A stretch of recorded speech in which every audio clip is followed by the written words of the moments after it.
Bismillah ar-Rahman ar-Rahim. I start with the name of Allah, the Lord of mercy, the giver of mercy. I am Dr. Muhammad Yusuf Hawan, and I'm a consultant physician in one of the NHS hospitals. So this is my third lecture on the stroke. In the first one, I discussed the TIA and ischemic stroke. In the second one, we discussed about the hemorrhagic stroke. And as I mentioned at the end of the second presentation, that I'll be discussing stroke guidelines in my third part. So this is the third lecture about the stroke guidelines, and I'm presenting the summary of the National Clinical Guidelines for Stroke 2023. This has been validated by the NICE and the SIGN and all the Royal Colleges of UK.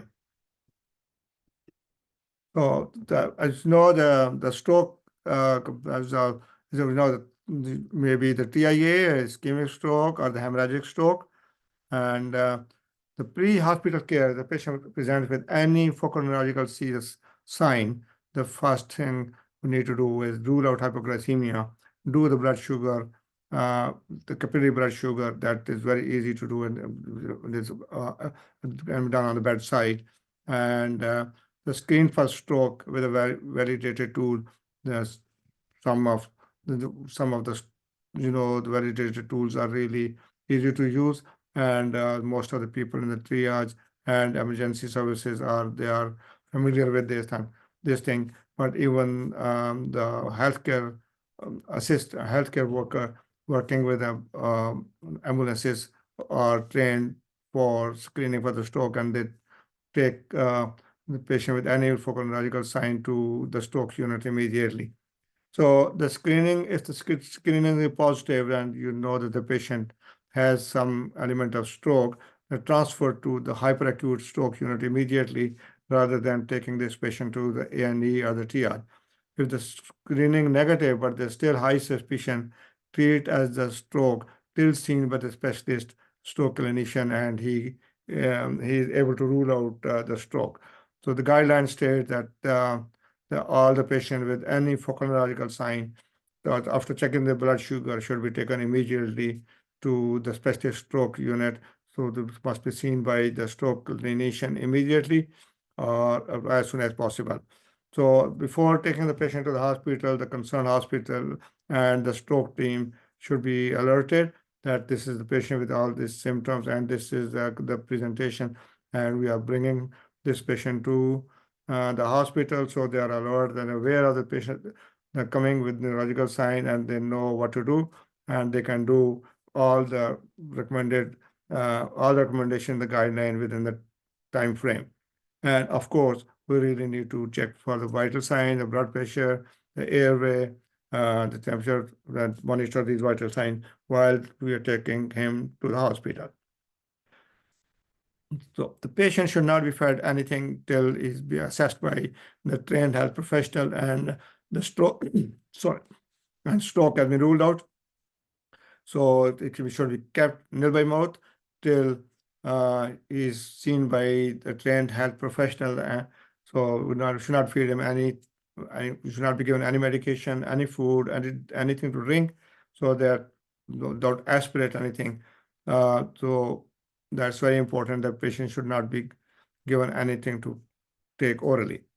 If suspected TIA, the patient can be given 300 milligram of aspirin immediately and assessed within 24 hours by specialist physician in a neurological clinic or an acute stroke unit. So the patient is not having any sign of stroke immediately. They're just a TIA, and the neurological symptom are reversed within 20 minutes to 1 hour. So we can give 300 milligram of aspirin immediately, and he should be referred to the specialist physician in the stroke unit within 24 hours. And all these patients should be monitored for AF with the resting AC 24-hour CCG, or with a long-term telemetry for atrial fibrillation or for any other arrhythmias. So management of TIA and minor stroke, about the assessment and the diagnosis. The patient with a minor ischemic stroke or TIA should receive treatment for secondary prevention as soon as the diagnosis is confirmed.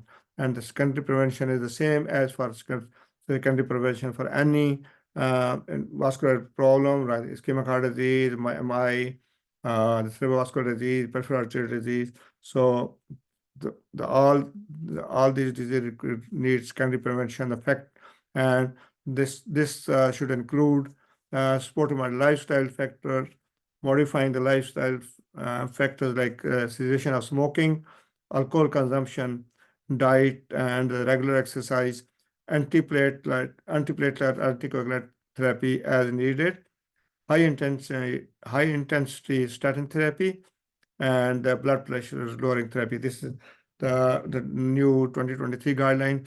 So most of these guidelines are from 2016 and 2019. So any new guideline from 2023, I have mentioned, I marked with the year with the new recommendation. So these guideline assessment and the diagnosis of TIA and subsequent measures for the secondary prevention are recommended in 2023 guidelines. So antiplatelets, the patient with TIA or minor stroke should be given antiplatelet therapy provided there is no contraindication nor a high risk of bleeding. The following regimen should be considered as soon as possible. So within 24 hours of onset, clopidogrel initial dose is 300 milligram, followed by 75 milligram per day, plus aspirin, the initial dose 300 milligram, followed by 75 milligram per day for 21 days, followed by monotherapy and clopidogrel 75 milligram daily. So these are for the TIA or for the minor stroke. So, or we can use ticagrelor instead of clopidogrel. So for ticagrelor, initial dose is 180 milligram, followed by 90 milligram twice a day, plus aspirin 300 milligram, followed by 75 milligram daily for 30 days.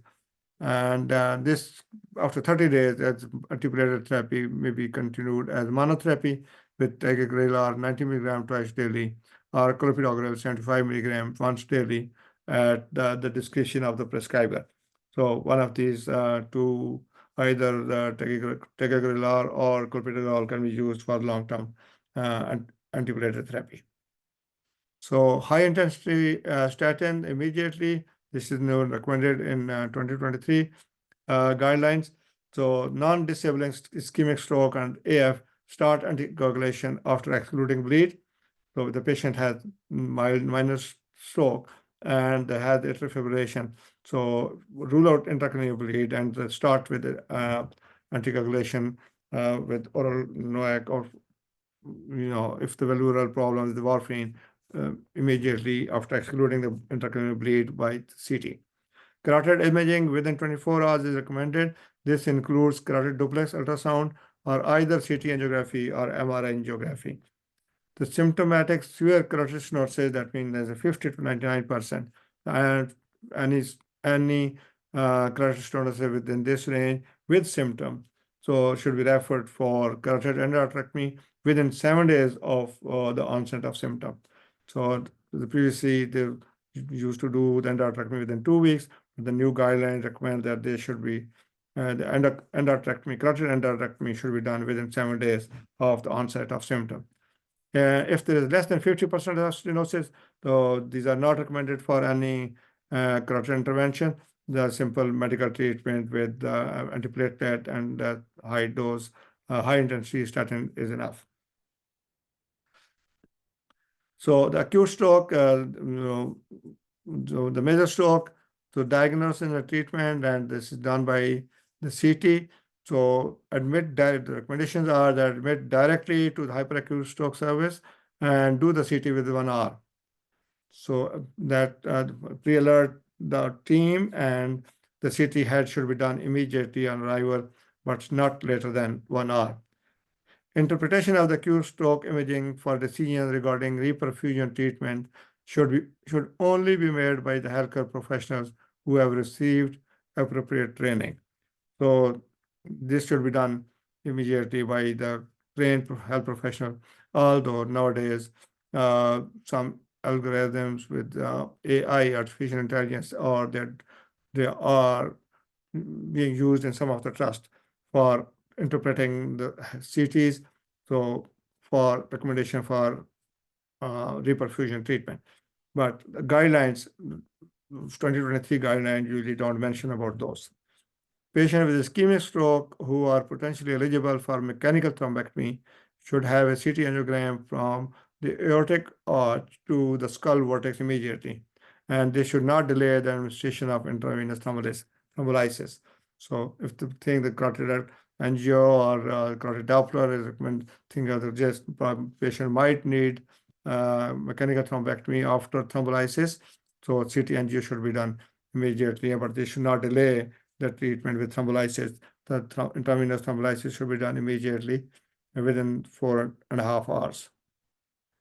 So imaging, the patient with a stroke with a delayed presentation, whom reperfusion is potentially indicated, should have CT or MR perfusion as soon as possible, at most within 1.5 hour arrival at the hospital.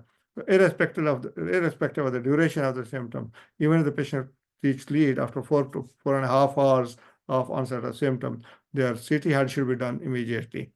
And an alternative for patient who woke up with a stroke is MRI, measuring division-weighted imaging of flare mismatch. So either the CT head with 1 hour or MRI with DWI and flare mismatch. That in your recommendation from 2023. MRI brain with the stroke-specific sequences should be considered in patients with suspected acute stroke when there is diagnostic uncertainty. So if there's any doubt, go with MRI with diffusion weighted imaging and SWI or T2 weighted imaging. So management, the mainstay of treatment for ischemic stroke, the major ischemic stroke is thrombolytics, and thrombolytics are recommended should be given within 4.5 hours, regardless of the severity and age of the patient. Alteplase or tenecteplase are usually recommended. These are usually the approved. Alteplase and tenecteplase are approved for intravenous thrombolytic treatment, but alteplase is the preferred and has been used for quite some time.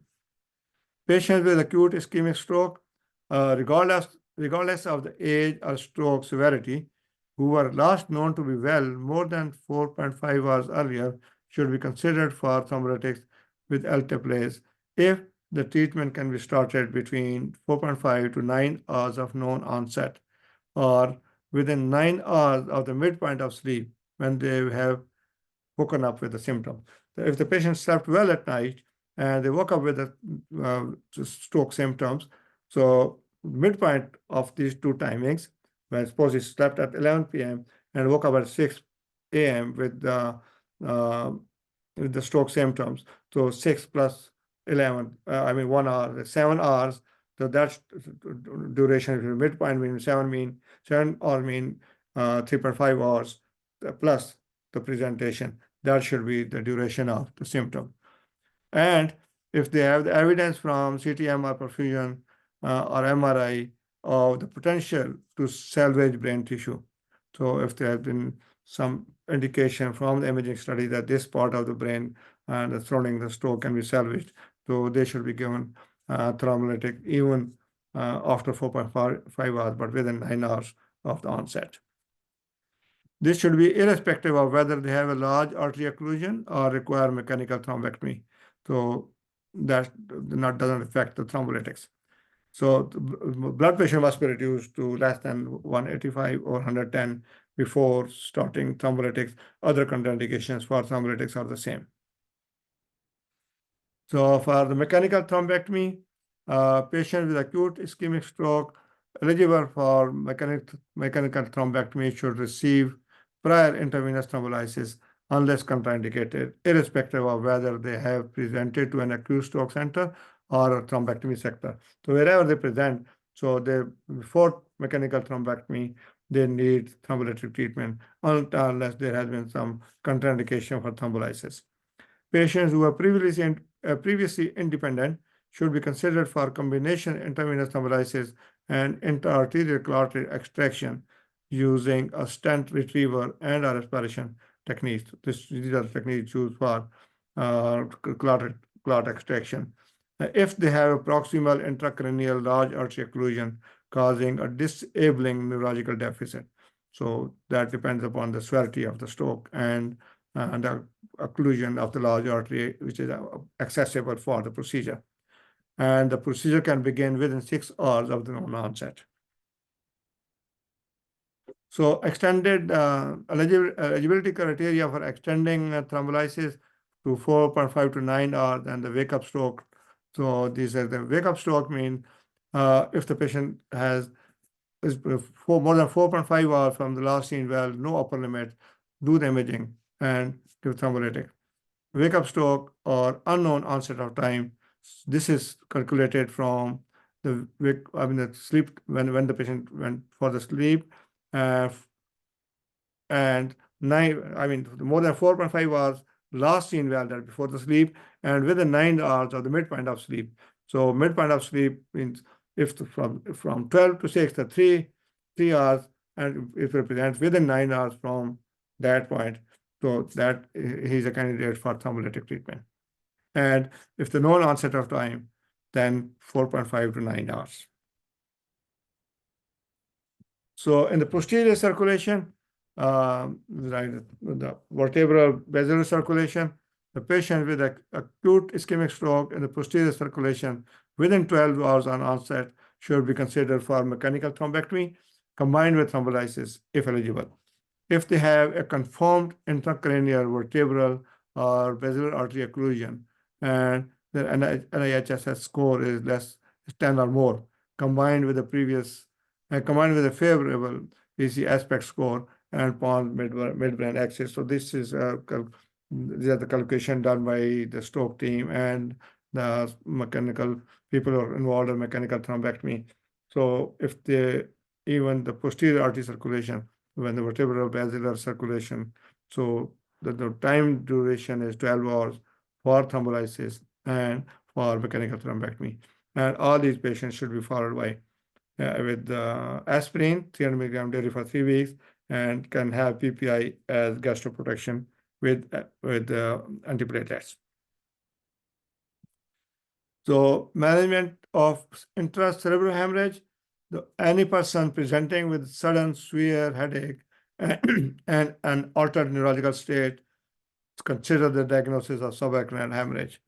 And immediate CT brain should be done, including CT angiography if a protocol is agreed with the neurosciences center. So the CT brain plus CT angio to look for the cause of the bleed or the site of the bleed and any AV malformation or aneurysm could be detected and treated subsequently. If the patient presents later and the CT head is not really conclusive, the lumbar puncture so if the patient has any seizure, so 12 hours after the seizure or within 14 days if the presentation is delayed, if the CT brain scan is negative, does not show any contraindication. So that shows the xanthochromia. And the spectrophotometry of the CSF for xanthochromia, that will confirm the diagnosis of intracerebral hemorrhage. So the patient with spontaneous subarachnoid hemorrhage should be referred immediately to the neurosciences center and receive nimodipine 60 milligram 4 hourly unless contraindicated. One of the contraindications is low blood pressure, but most of the people are the candidate for nimodipine 60 milligram 4 hourly. That prevents the vasospasm as well as further neurological deficits. Frequent neurological observation for signs of deterioration and assess for hypertension treatment. The target blood pressure, systolic blood pressure is less than 140 and mean arterial blood pressure less than 130. And that's all for the hemorrhagic stroke. And thank you very much for viewing this video. For the feedback and comments, this is my email, and you can find this lecture on the YouTube. Follow this link for the YouTube lecture. Thank you very much again.